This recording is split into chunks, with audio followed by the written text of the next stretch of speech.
संपूर्ण राज्यात मोठ्या प्रमाणावर ई रिक्षा चालतात आणि प्रत्येक शहरामध्ये आपण ई रिक्षा पाहतो। मात्र आता राज्यातील 8 प्रमुख शहरांमध्ये आणि जिल्ह्यांमध्ये अशा पद्धतीच्या गुलाबी रंगाच्या ई रिक्षा तुम्हाला पाहायला मिळणार आहे।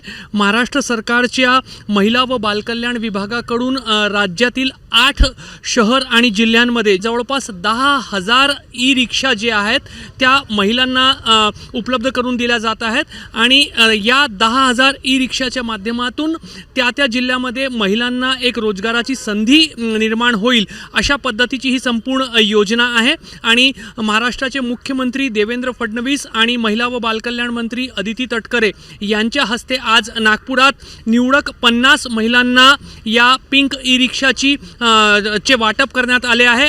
या ई रिक्षाच्या एकूण किमतीपैकी महाराष्ट्र शासन 20% अनुदान देत आहे, तर जे लाभार्थी महिला आहेत त्यांना 10% रक्कम डाऊन पेमेंट म्हणून भरायची आणि उर्वरित 70% रक्कम जी आहे ती सवलतीच्या दरावर कर्ज म्हणून उपलब्ध करून दिली जात आहे।